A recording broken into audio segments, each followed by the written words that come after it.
Hello, everyone. Welcome. I think we're going to give it another maybe 2-3 minutes to allow some more people to attend, to join, and then we can jump right in and start. So take some time, grab your coffee, do a few stretches before we get into it because material is a bit dense. So yeah, we'll start in another 2-3 minutes and then, yeah.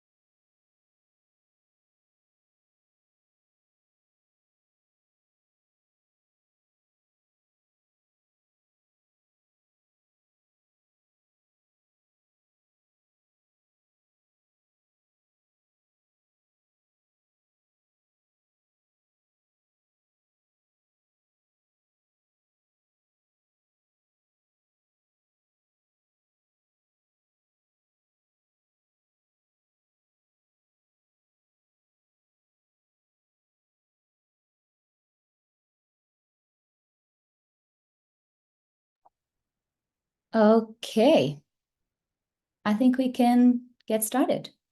So, good morning or afternoon, everyone, and welcome to the second webinar as part of the Restoration Initiative series. Today's topic is boosting revenue for restoration and sustainable land use businesses. My name is Anastasia Shukina, and I will be your presenter today. Over the course of this session, we'll be exploring a range of diverse revenue models that can be applied to sustainable land use and restoration efforts, looking at practical growth opportunities that can both drive profitability and promote environmental sustainability.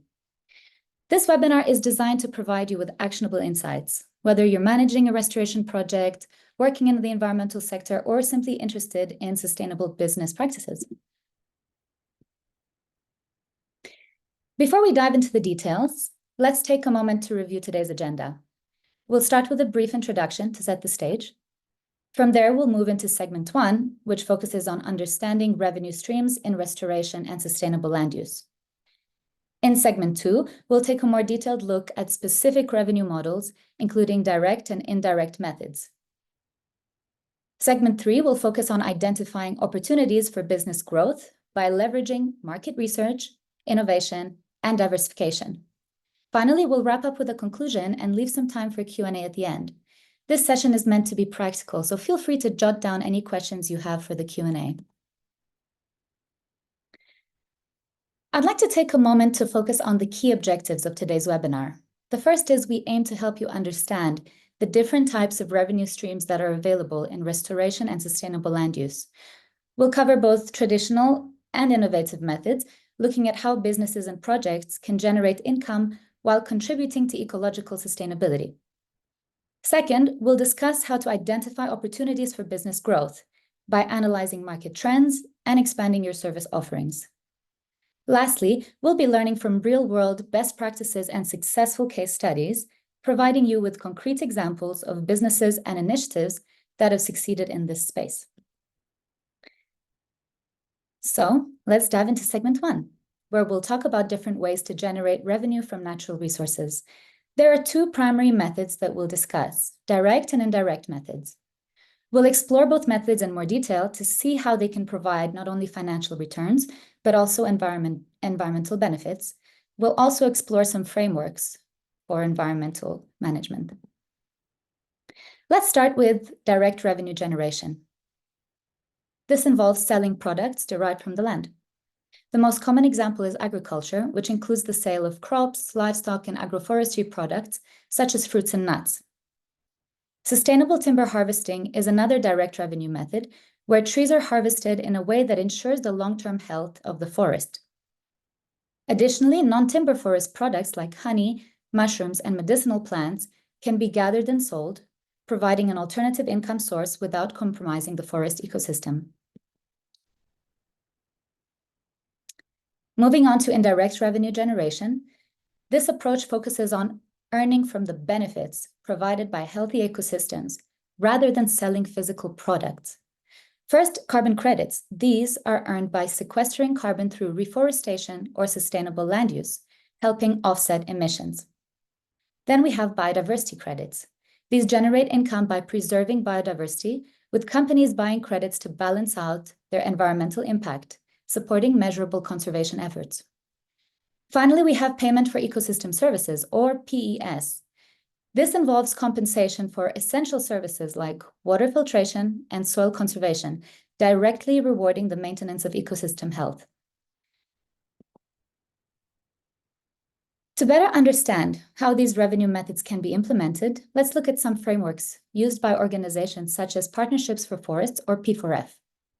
We'll cover three main frameworks: Agriculture Plus models, Prosperous Forests, and Environmental Services. Each of these frameworks provides a structured approach to generating revenue while maintaining ecological sustainability. We'll discuss how they work and provide examples of projects that have successfully applied these models. So let's take a closer look at the Agriculture Plus model. Agriculture Plus combines traditional farming with sustainable practices like agroforestry, organic farming, and rotational grazing, boosting productivity and supporting ecological goals. Costs can vary from low to moderate. Basic agroforestry is inexpensive, while organic farming or carbon credit eligible methods may require additional investments in certifications or infrastructure. This model has high revenue potential, especially where premium markets reward sustainable business practices through higher prices and access to carbon credits. Agriculture Plus generates income from diverse sources like crop production, livestock, and high-value agroforestry products, including fruits, nuts, and medicinal plants. Carbon credits add indirect income, promoting emissions-reducing practices. Ecologically, Agriculture Plus improves soil health, biodiversity, and carbon sequestration, making it resilient and sustainable long-term. In the Prosperous Forest model, forests are valued for much more than timber alone. This approach incorporates sustainable timber, ecotourism, and non-timber forest products to create diverse revenue streams while supporting ecosystem health. While investment varies from moderate to high, it includes costs for sustainable forestry certifications and ecotourism facilities. These investments position forests for high revenue potential, especially in markets focused on sustainability. Multiple revenue streams emerge here: sustainable timber management for ongoing income, ecotourism for varied revenue, and non-timber products like honey and medicinal plants would generate income with minimal forest impact. Ecologically, this model supports biodiversity, carbon storage, and crucial services like soil and water conservation, benefiting both the environment and local communities. As we move on from prosperous forests, let's dive into the environmental services as another pillar of the P4F framework. The environmental services model is about generating revenue by preserving ecosystems and the services they naturally provide, such as clean water, carbon storage, and biodiversity support. This model centers on maintaining ecosystem health rather than extracting resources. Services like water purification, carbon sequestration, and biodiversity support add value without disrupting natural functions. Investment is generally low to moderate and focuses on ensuring ecosystem stability through practices like water quality monitoring or secure carbon certifications, making it accessible yet impactful. With global demand for sustainable solutions on the rise, this model offers high revenue potential. Carbon markets, biodiversity credits, and similar initiatives are growing due to expanding environmental regulations, creating strong and ongoing market interest. In summary, the environmental services model keeps ecosystems intact while tapping into a sustainable revenue stream. To wrap up this segment, here's a quick overview of the revenue models and frameworks. So we have the direct methods, agriculture and sustainable forestry, where revenue comes from the tangible products like crops or timber, offering straightforward income through Agriculture Plus and Prosperous Forest frameworks. We have indirect methods, carbon credits, PES, biodiversity credits, where revenue is derived from ecosystem benefits like carbon sequestration, fitting into the environmental services framework. This brings us to segment 2. where we will be exploring revenue models that balance profitability with ecosystem health. We'll begin with Agriculture Plus and then move through prosperous forests and then environmental services, looking at direct and indirect opportunities in each to provide a full picture of sustainable income possibilities. So how can Agriculture Plus models generate both direct and indirect revenue streams? Recall that Agriculture Plus combines sustainable farming practices with traditional methods to increase productivity and resilience. First, we'll look at direct revenue opportunities from products like crops and agroforestry. Then we'll examine indirect revenue sources, such as bioenergy and carbon credits, that provide additional income through environmental incentives. Finally, we'll look at the V agroforestry project in Kenya as a case study of diversified income combining revenue streams. Agroforestry and product sales are direct revenue streams in the Agriculture Plus model, each offering unique ways to leverage land productivity sustainably. So for production characteristics, agroforestry systems blend traditional crops with trees, like timber, fruits, or nuts, enhancing land use while maintaining sustainability. Product sales from diverse eco-friendly crops can also meet market demands directly, particularly when tied to sustainable practices. Setting up agroforestry requires a moderate investment for training, equipment, and certification. Certified product sales may have lower initial costs, depending on the scale, but both benefit from premium market access due to eco-conscious practices. Revenue potential in these models is high. Agroforestry offers a resilient income stream through diversified crop and tree products.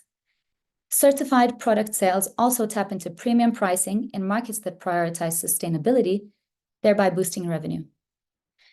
Both models lower risk by diversifying crop and market access points for short-term products like fruits to longer-term ones like timber. Certification protects against market volatility by securing access to high-value segments. Some operational considerations. Successful agroforestry and certified product sales require adherence to sustainability practices and may involve ongoing monitoring to maintain certification standards. This ensures alignment with eco-friendly market expectations and enhances long-term viability. As we've covered direct revenue streams like agroforestry and product sales, let's now look at indirect revenue options for the Agriculture Plus model.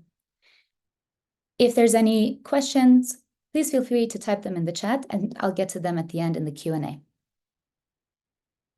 So, these focus on creating income by leveraging environmental benefits, like bioenergy production and carbon credits that support sustainability and generate financial resilience. Let's dive into how these methods work. Bioenergy and carbon credits use agricultural waste and tree planting to generate additional revenue. Bioenergy production, like biogas, reduces dependency on conventional fuels, while tree planting aids carbon capture, qualifying for the carbon credit market. Both processes support sustainability by optimizing natural resources. The investment profile of these two is low to medium for the initial investment needs. Bioenergy systems, such as biogas digesters, involve setup and maintenance costs, leading to long-term energy savings. Carbon credits require moderate certification investments to validate environmental benefits and qualify projects for premium markets. Revenue potential is moderate to high. Bioenergy is profitable in regions with high energy costs, and carbon credits, especially certified credits, yield reliable income by meeting strict environmental standards for high-value markets.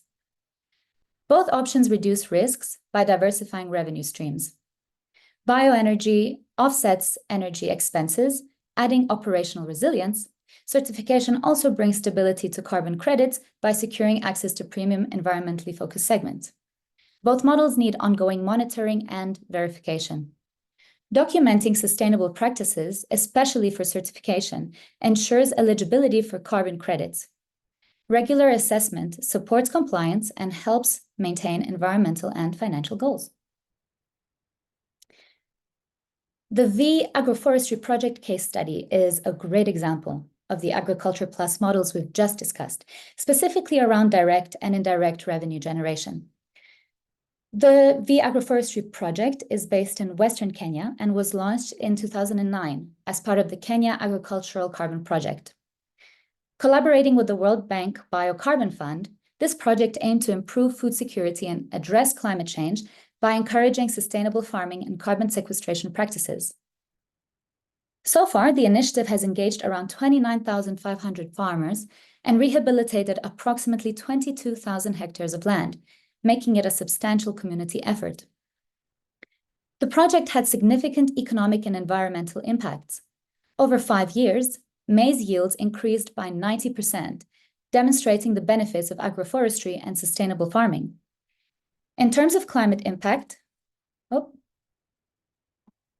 did we jump there? Okay.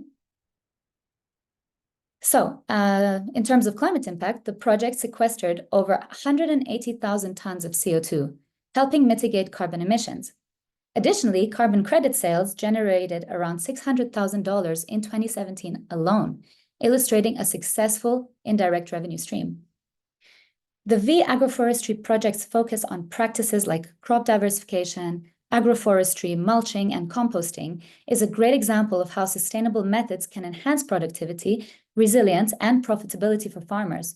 It's a clear demonstration of how Agriculture Plus models can generate multiple revenue streams while promoting environmental sustainability.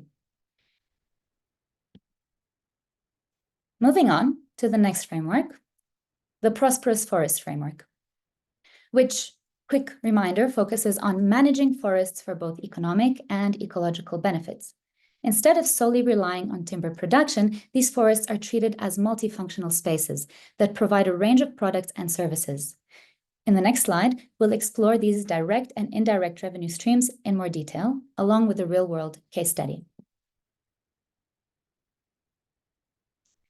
So, in the prosperous forests, direct revenue streams come primarily from two sources: sustainable timber and non-timber forest products, so that's NTFPs, and ecotourism.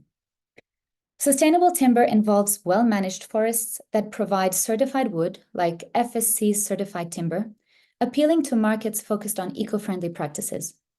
Additionally, NTFPs, such as medicinal plants, honey, and mushrooms, create extra income streams. In ecotourism, forests themselves are the attraction, with activities like hiking and wildlife viewing generating ongoing revenue. This model generally requires medium to high investment.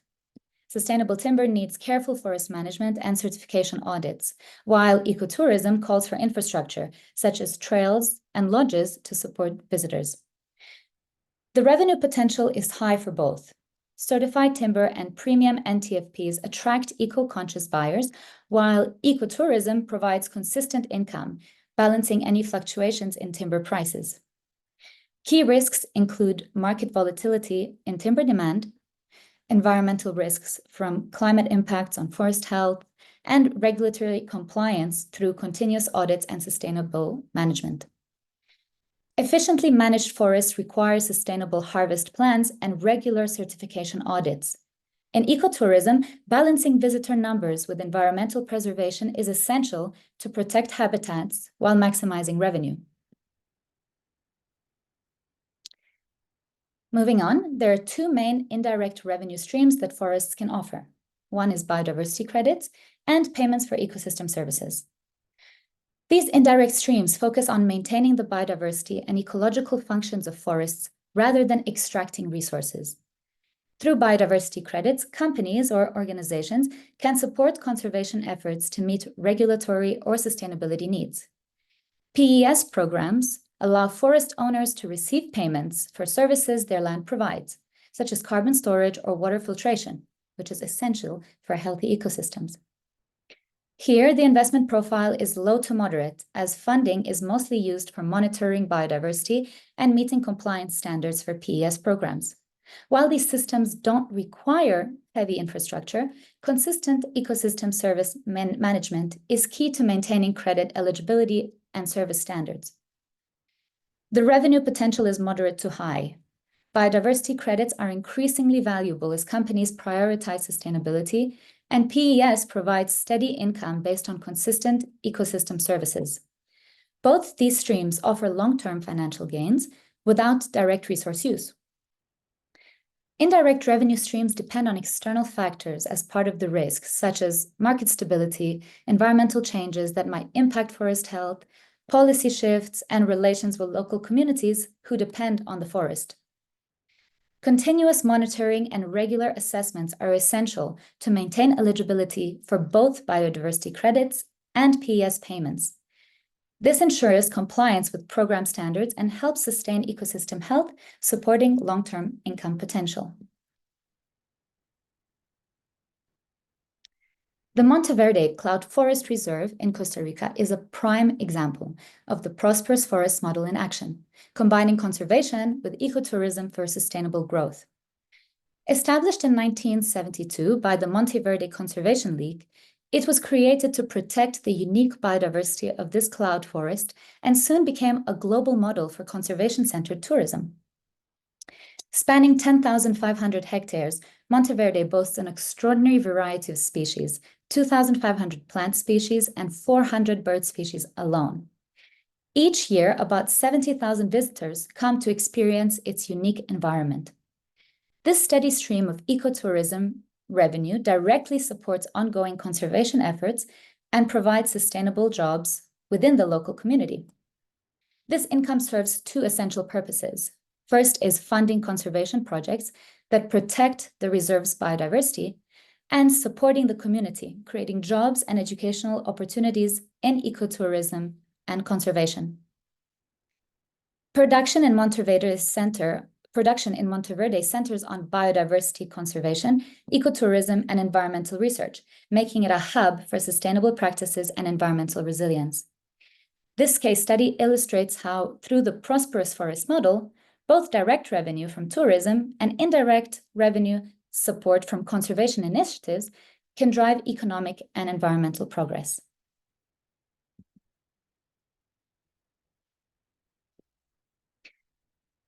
The last revenue model we'll discuss is environmental services. This model focuses on monetizing the ecological functions provided by natural landscapes. Ecosystem services such as carbon storage, water purification, and soil conservation can all be monetized through innovative market mechanisms. We'll look at how it works in carbon markets, water quality trading, and payment for ecosystem services.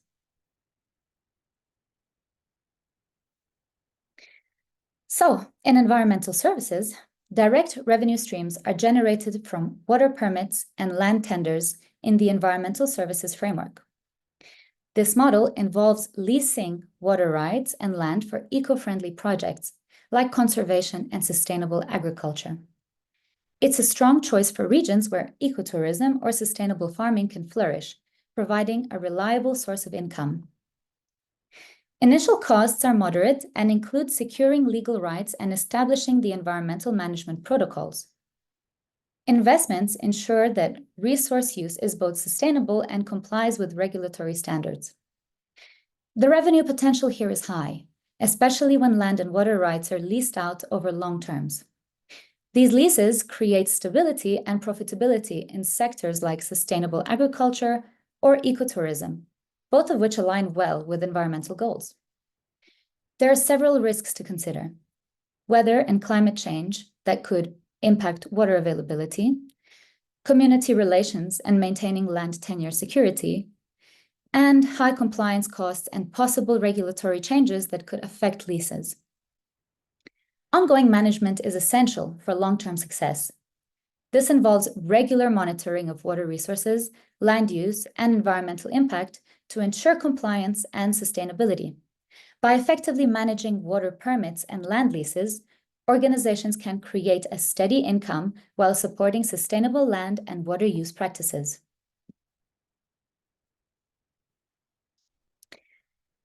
The indirect revenue streams in environmental services include water quality trading, carbon credits, and biodiversity credits, each supporting ecosystem restoration and sustainable use.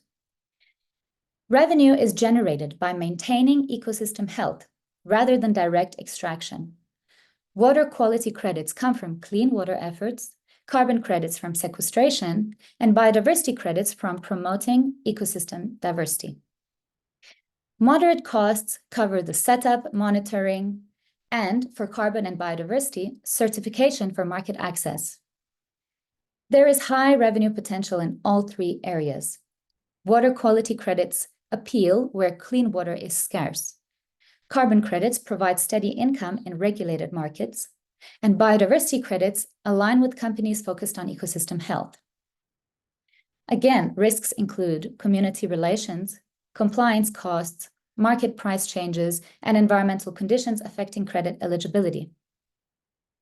Continuous monitoring ensures compliance and credit qualification, helping secure financial stability while supporting environmental health. This case study showcases Costa Rica's Payment for Ecosystem Services program as an exemplary model for generating both direct and indirect revenue through environmental services. The PES program began in 1996 as part of Costa Rica's forest law, aimed at reducing deforestation by providing financial incentives to landowners. By compensating them for protecting and enhancing services like carbon sequestration, water quality, biodiversity, and scenic value, the program built a framework for sustainable environmental management. The program's reach is extensive. Over 1.3 million hectares are now under PES contracts, increasing Costa Rica's forest cover from 25% to more than 50%. It's economically impacted 18,000 families and 19 indigenous communities, generating local support for ongoing conservation. This program illustrates direct and indirect revenue streams. Direct revenue comes from fuel and water taxes and strategic partnerships which provide immediate funding to landowners. Indirect revenue is generated through carbon credit sales in environmental markets. Revenue from these credits relies on the environmental value produced by carbon sequestration, offering long-term financial support for conservation. With more than $524 million invested in ecosystem services, Costa Rica demonstrates how conservation can produce economic returns. By promoting reforestation, sustainable forestry, and agroforestry practices, the PES program aligns ecological preservation with economic benefits for communities. It underscores how environmental services can foster both biodiversity and financial viability, supporting community development and environmental resilience.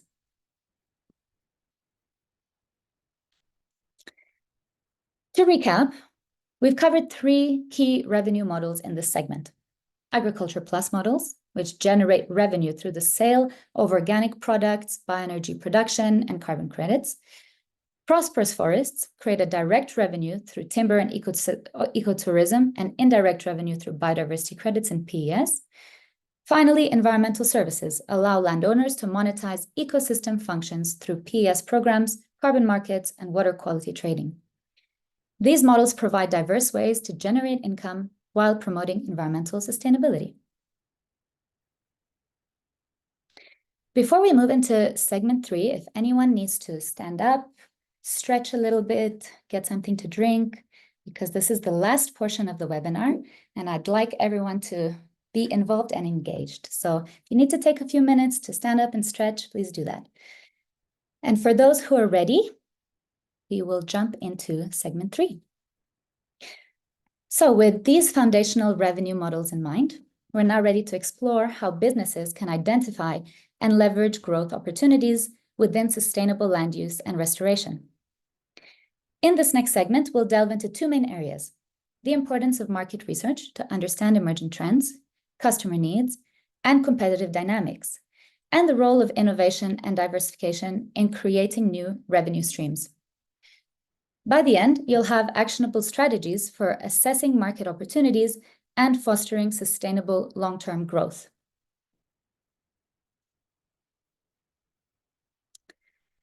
So, market research is essential for sustainable businesses looking to adapt in a competitive landscape.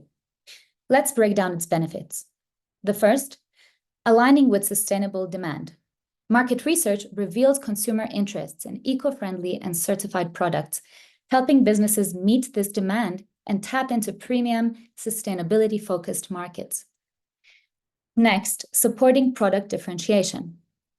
Knowing market trends and competitors allows companies in sustainable agriculture and forestry to position their products with unique features, certifications, or ecological benefits that stand out in a crowded space. And finally, reducing market entry risk. By analyzing demand patterns and competition, businesses can approach new markets with confidence, adapting as needed to build resilience in unpredictable market conditions. This approach ensures that sustainable businesses are not only market ready, but also aligned with consumer needs, giving them an edge for long-term success. There are several tools and techniques that businesses can use to conduct effective market research. On the quantitative side, we have surveys and data analytics, which help gather numerical data on market sizes, customer preferences, and potential growth areas. Qualitative tools like interviews and focus groups are useful for gaining deeper insights into customer motivations and experiences. Competitive analysis tools such as SEMrush or Ahrefs are especially helpful for understanding online search trends and monitoring competitor activity. Finally, conducting a SWOT analysis allows businesses to understand their strengths, weaknesses, opportunities, and threats, helping them make informed decisions about new ventures or expansions. So, market research is essential to understand the demand, and quantitative tools offer a direct insight into market needs, preferences, and potential for sustainable products. Here's how these tools can be used effectively. First, surveys and data collection methods allow us to capture a broad range of market data, including trends, needs, and supply requirements. A few effective tools here include Kobo Toolbox. This free tool works well offline, making it ideal for remote or underserved areas. It's commonly used in humanitarian and development work to gather data right from the field. SurveyMonkey is affordable and widely accessible and provides analytics that help track customer behavior, allowing businesses to explore market niches and track emerging trends. Another open source tool, ODK, or Open Data Kit, enables teams to create mobile forms and collect data offline, which is especially useful in rural areas where internet access is limited. Beyond capturing data, local data analytics helps us dig deeper into understanding long-term market viability. Tools like FAO's Rural Invest allow for detailed project assessments, cash flow forecasts, and investment planning, which are particularly valuable in sustainable agriculture and forestry sectors that need robust long-term strategies. While quantitative tools give us broad insights into market trends and preferences, qualitative methods allow us to dig deeper and understand the why behind those numbers.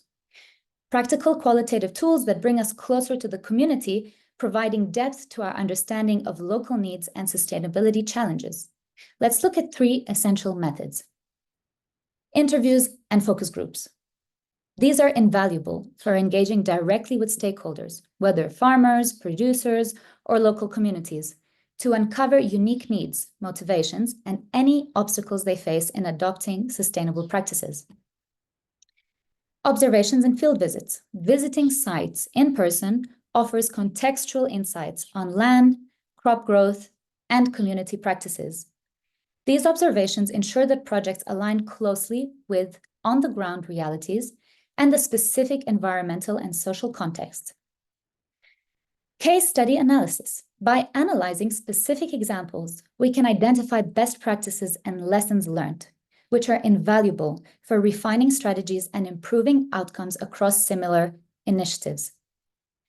These qualitative tools complement the data from our quantitative methods, helping us shape projects that are both market-driven and grounded in real-world dynamics. So, in understanding competitive positioning, SWOT analysis is one of the most effective tools. It allows businesses to assess both internal and external factors that impact their market position, especially within sustainable and eco-conscious sectors. First, SWOT helps to pinpoint the internal strengths and weaknesses of a business. For example, a local farm might have strengths in traditional crop expertise, but face weaknesses due to limited access to high-demand markets or certification processes. Recognizing these factors early on can drive more targeted improvement strategies. On the external side, SWOT identifies opportunities and threats in the competitive landscape. Opportunities might include rising demand for organic products, while threats could be market saturation or shifts in regulatory requirements. Seeds Climate Smart Agriculture, an organization supporting sustainable entrepreneurship, used SWOT analysis to help farmers in climate smart agriculture evaluate their readiness to expand into high-value eco-conscious markets. By assessing strengths like soil expertise and identifying gaps, such as limited infrastructure for sustainable certification, farmers could build strategies that played to their advantage and prepared them to navigate potential challenges in green markets. Benefits of SWOT in sustainable ventures. For sustainable businesses, especially those in agriculture and forestry, SWOT is particularly valuable.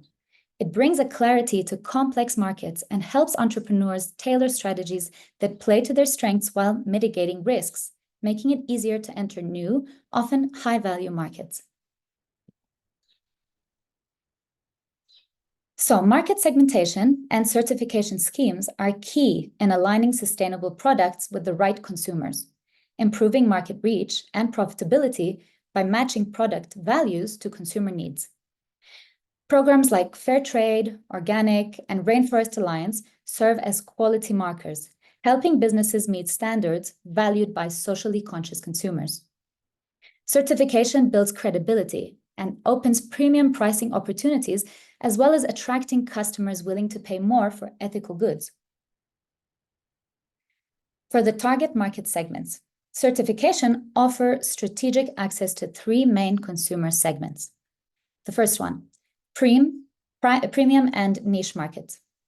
Certifications attract eco-conscious consumers who are often willing to pay higher prices for sustainable products.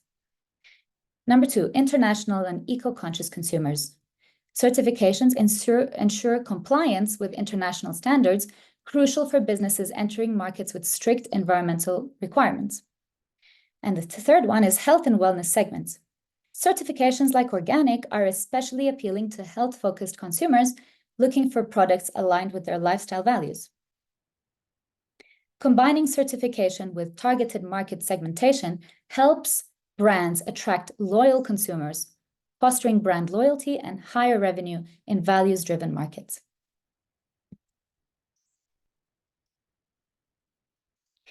So in this case study, we'll explore how Swahili Honey, a Tanzanian brand, used thorough market research to grow sustainably and access premium markets.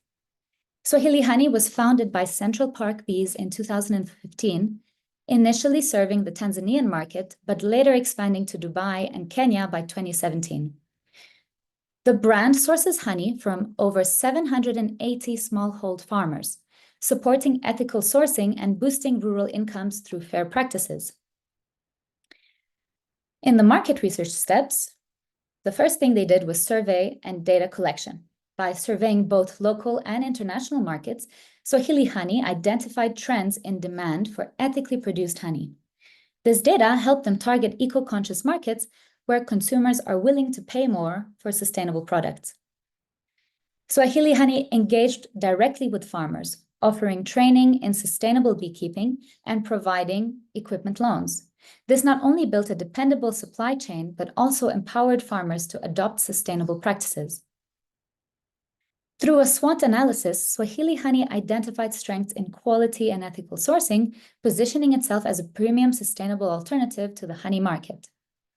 To further strengthen its market appeal, they also pursued organic and fair trade certifications. These certifications reinforced the brand's trustworthiness in eco-conscious and premium segments, giving it a competitive edge in markets that prioritize sustainability. This structured approach to market research and certification allowed Swahili Honey to expand its reach and build a strong reputation as an ethical, high-quality brand, demonstrating how comprehensive research can drive growth and sustainability in eco-friendly sectors.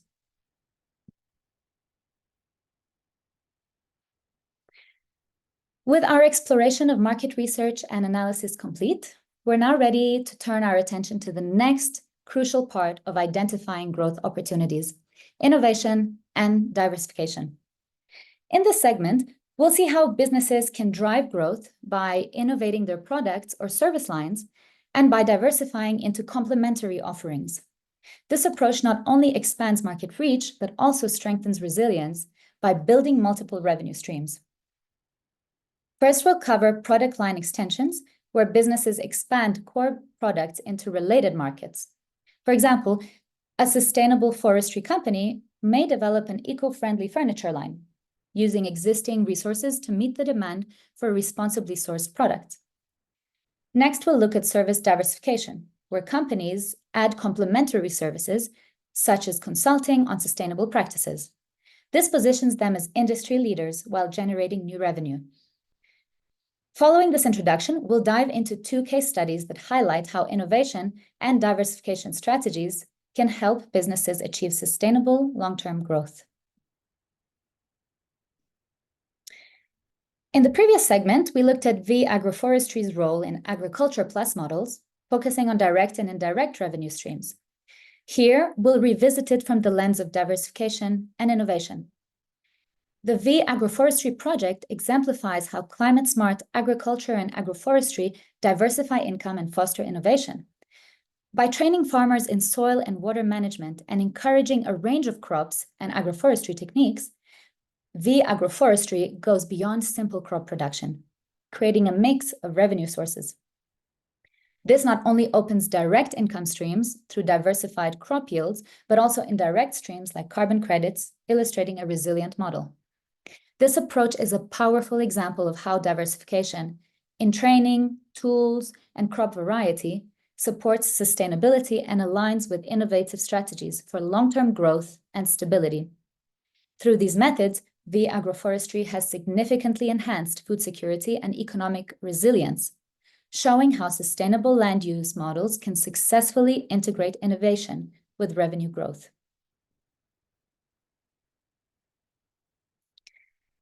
Our next case study is Natural Extracts Industries Limited, or NEI, in Tanzania, a powerful example of product line extension and service diversification. NEI initially focused on sustainable vanilla and cocoa extracts, but has since expanded into high-demand spices like cardamom and cloves.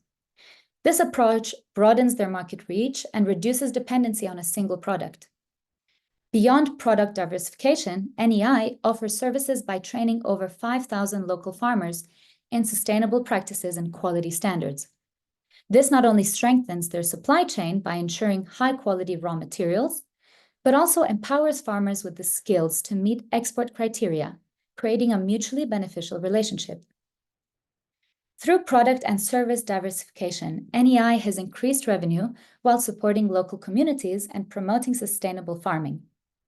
NEI's success in expanding both its offering and its impact demonstrates the value of diversification in building a resilient, community-oriented business model.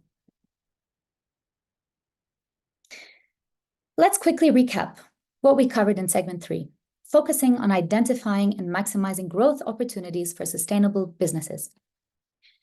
In market research, we looked at how market research serves as the foundation for strategic growth, helping businesses understand consumer demand, competitive landscapes, and opportunities for premium positioning.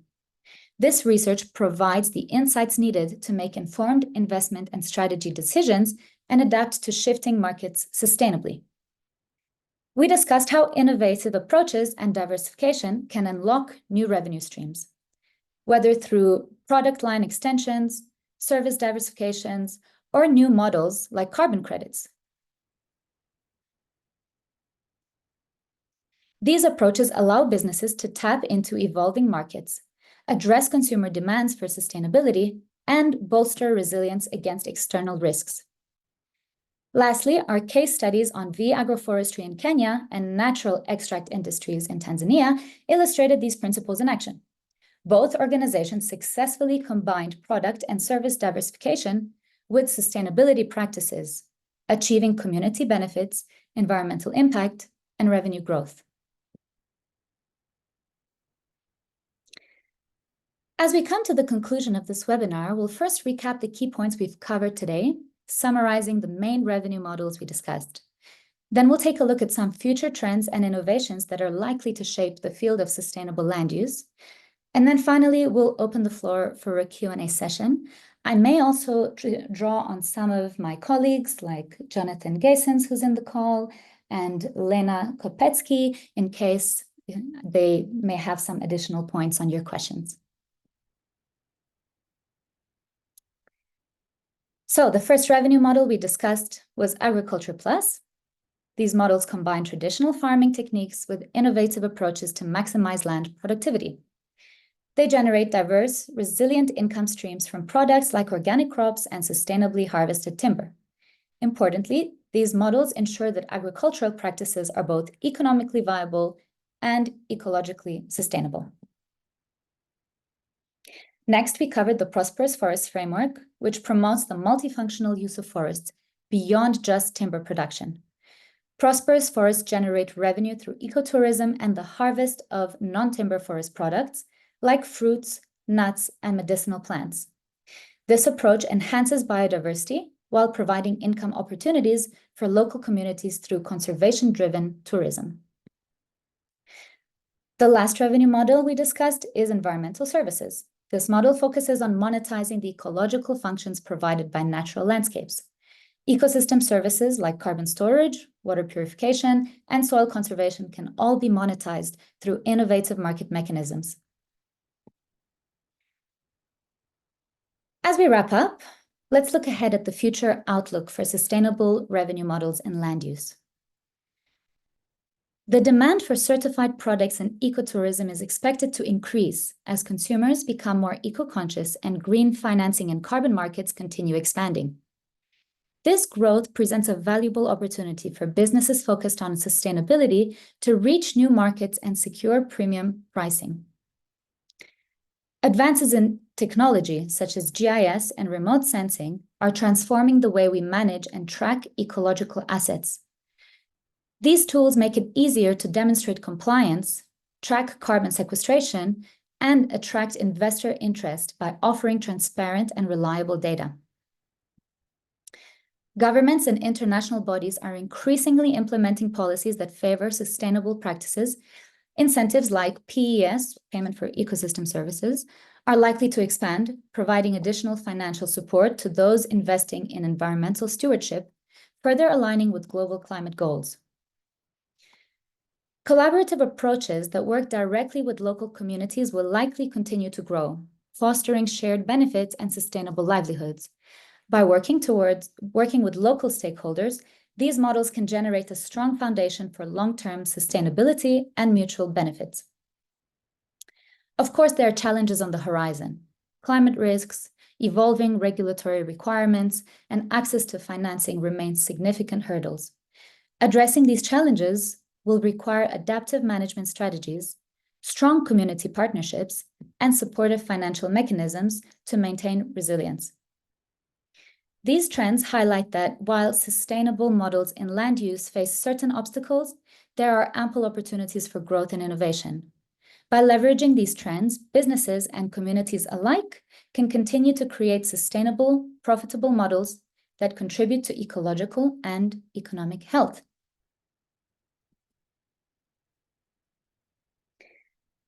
Now, we've covered a lot of information today, so I'd like to open the floor up to your questions. I see there's quite a few that have come in, so let me see if one of my colleagues can join in here. Lena, is Jonathan able to join us and to speak?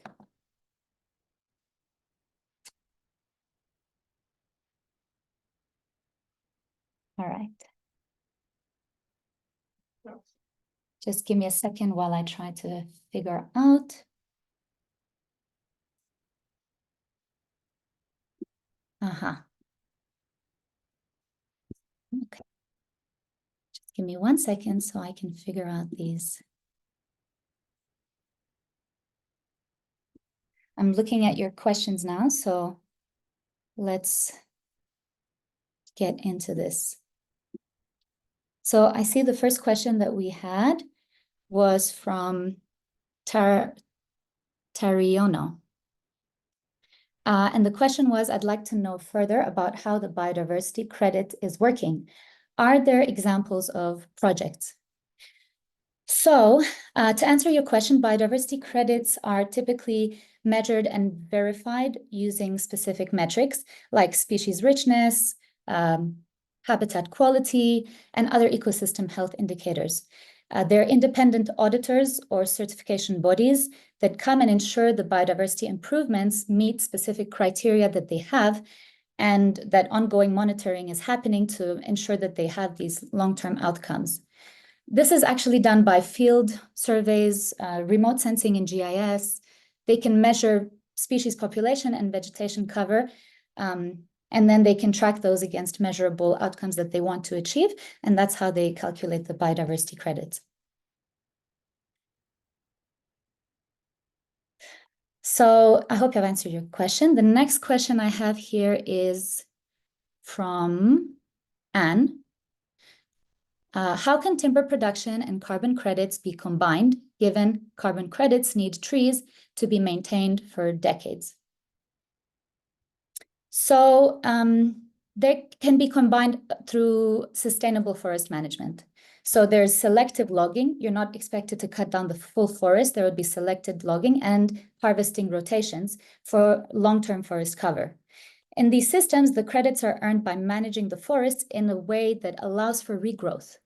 And the Forest and Stewardship Council is a certified sustainable forestry program, and they work by logging a limited percentage of trees and maintaining a specific percentage on canopy cover, which will enable carbon storage in the long term. Then the next question. In Costa Rica, please share some examples of PES contracts. I believe in Costa Rica, the PES contracts are managed through the national PES program. So landowners are compensated for reforestation, sustainable management, and conservation. There are private contracts that are held with private landowners who maintain the forest cover. And I'm not sure if there's a specific example. It is a nationally managed program. So it would apply, there would be one specific program that the farmers can apply to, and they deal with the government. It's a governmental-led program. Benjamin asked, what kind of benefit sharing models are needed for each model? So then we'd have to go into each of the 3 revenue models, the Agriculture Plus, the Prosperous Forests, and Environmental Services. So in Agriculture Plus, it would be profit sharing with smallhold farmers based on the crop yield or carbon credit revenue. And cooperatives can help distribute the benefits among members. For prosperous forests and ecotourism, revenue would be shared with the local communities, and that would have to be discussed and agreed upon ahead of time. And non-timber forest products can have a profit sharing with individual gatherers or families.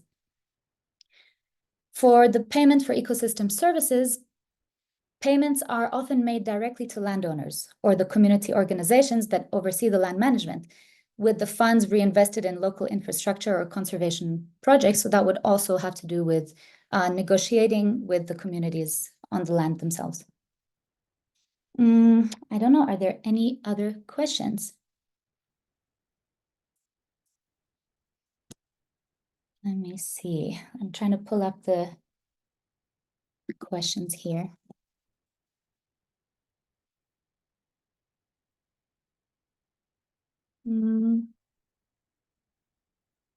Okay, I have them. All right. So I have another question from Anne. The question is, are there examples of PES programs in the Kenya ASALs? That ASAL stands for arid and semi-arid lands. So these are places that focus on water conservation, biodiversity, and climate resilience. There is a few that I had seen. I think the Upper Tana Nairobi Water Fund, if I'm not mistaken. There's the Red Plus programs in ASALs. I don't have the list in front of me, so I would have to get back to you on that. What other questions? I have a question here from Daniel. By the way, if I'm not answering your questions to the degree that you'd like me to, please let me know, and then I can come back to it or go deeper into it. Just communicate with me, and I'll be happy to do that. So let's see. I have the question from Daniel. And the question is, how can forest-based enterprises like tree growing attract funding when return on investment is not guaranteed in the early years of investment? That's a really good question. So the first thing probably would be to highlight environmental and social returns, even if the early financial return on investment is limited. So the first one is registering for carbon credits early could provide an early income stream, which could appeal to investors that are focused on climate impact. Another thing is blended finance, where they can use grants or concessional loans to cover the initial costs. So that would make private investment more attractive for later stages. There's also impact investors, where they can engage investors who prioritize environmental and social outcomes over immediate returns. Okay, I hope I answered your question. So, yeah. Any other questions?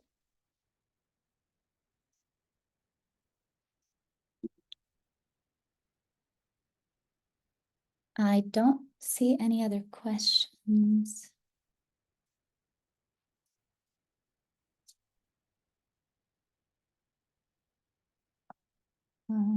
Carbon payments. Oh, okay. I think Benjamin has added a few things as well.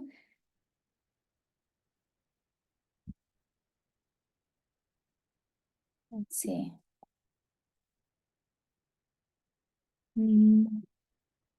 Oh, so I have one question from Sandro. If there's any projects connected to cryptocurrency, I don't know, but I will be happy to check. I'm not sure about that. I haven't gone into that.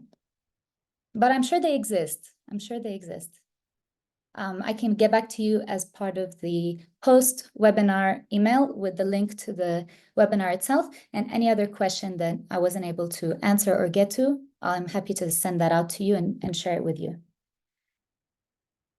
And do a little bit of research on the side. Okay, so it is 1:58. And I think if there's no other questions, then I think we will close today's session. I want to thank everyone for joining today. I hope you found the information valuable and you can apply some of the strategies in your own work.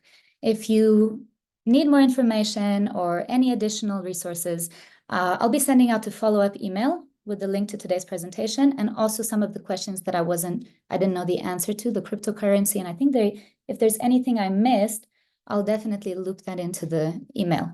So also stay tuned for upcoming webinars. The next one is on innovative finance solutions and restoration. So keep an eye in your inbox for the dates and the details for registration. Thank you. I will send you a link to this presentation in your emails. I have all your registration emails. So right after this, you'll receive an email with the link to this one, and you can access it online. Great. Thank you, everyone, for joining. It's been a pleasure, and I look forward to seeing you all at the next webinar. All the best.